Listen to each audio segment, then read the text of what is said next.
Meron nga tayong dalawang followers na naghahanap ng mga bonsai material. At for today's video, magpapak naman tayo. At agad ko naman silang pinakitaan ng mga ating available ng mga rooted cuttings. Kasi naman ang gusto nga dito ni Idol ay yung mga hindi mahirap buhayin at yung mga hindi nga masela ng mga materyales. Sa mga nasend nga natin dito kay Idol, ang nagustuhan niya dito ay mga buxus at mga strawberry guavas. Nagpatagdag na nga rin si Idol dito ng isang materialis na Argao Taiwan. Kaya naman agad na natin itong binalot para may padala na dahil excited na nga rin si Idol matanggap ang kanyang material. Siya nga pala bago lang nga si Idol sa larangan ng pagbobonsai. Kaya naman ito ang kauna-unahan niyang mga puno na pagkakaabalahan. At sana nga Idol maparami mo nga to at magawang bonsai gamit ang iyong obra. Ngayon naman sa pagpak nga natin, ginamitan natin ito ng plastic para naman nang sa gayon mapanatili natin ang moisture ng ating mga paso. Paraan nga ito para nga hindi maging dry ang ating mixture at hindi nga matuyuan ang ating mga ugat. At isang araw naman bago nga natin ito binalot, diniligan nga natin ito ng tubig na may kasamang mixture na ating rooting hormone. At pagkatapos naman natin ito binalutan ng plastic at hinigpitan nga ng masking tape, next naman dito ang ating box. Para nga ito sa protection ng ating trunk sa branches at sa mga dahon. At para nga mas matibay ang ating packing, dinubli-dubli natin to ng mga box. Siya nga pala sa mga gusto nga mag-order sa atin ng mga materyales. Marami nga tayong mga available lalo na yung mga rooted cuttings. Kaya naman kung gusto mo magkaroon, lalong-lalo na yung mga newbies,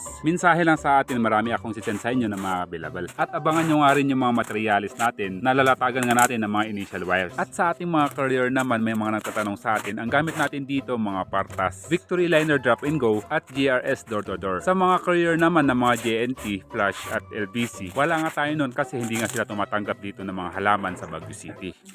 At ito naman na yung pangalawang order sa atin ng ating isang follower. Kung maalala nyo mga idol, ito nga yung video natin about sa ating pangalawang materialis na 4 out. At ngayon nga may nagmamay-ari na nito, siya namang ating next na ipapak. Sa mga materialis na to, ito naman na isang package mga idol. Ito nga isang masalisi o yung tinatawag nilang Tagaytay Cherry at isang buxus Harlandi. At same nga rin sa proseso sa pagpak natin sa una, babalutan nga muna natin ito ng plastic para sa moisture ng paso at ng mga ugat natin. Pagkatapos naman nun, babalutan nga natin ito ng masking tape nang sa gayon mas mapatibay ang ating mga materialis. Marami nga sa ating nangangamba, lalong-lalo na ngayong mga lalayong lugar na umaabot sa Visayas at Mindanao, na umaabot nga ng 3 araw hanggang sa 7 araw. Huwag nga kayong mangangamba mga idol kahit nga umabot pa ito ng hanggang 7 araw dahil safe na safe nga darating ang inyong mga materyales. Bago nga tayo magpapadala ng mga materyales lalong-lalo na sa mga malalayong lugar, sisiguraduhin nga muna nating establish ang ating mga puno. At nasabi ko nga kanina, isang araw bago nga ang packing, diniligan nga natin sila ng tubig na may kasamang rooting hormone. At huwag nga rin kayong mangamba sa ating packing dahil sisigurado din natin to na matibay. Next naman dito, pagkatapos nga natin sinafety ang ating mga materyales, next naman ang may lagyan natin siya sa kanyang box. Dito nga nilagyan din natin ng mga maliliit na box na pinag-ikot-ikot natin para nga sa space ng ating mga materyales. Para maiwasan ang pagkatumba nito kung sakaling magalaw ang ating box. At sa oras na to guys, malapit na nga tayo dito matapos. Dinudubli na nga natin dito ng masking tape para sa dagdag pampatibay sa ating box. Syempre naman kapag dumating nga sa inyo, safe na safe ang ating materyales na walang damage nga ang box at walang bali ang mga sanga natin.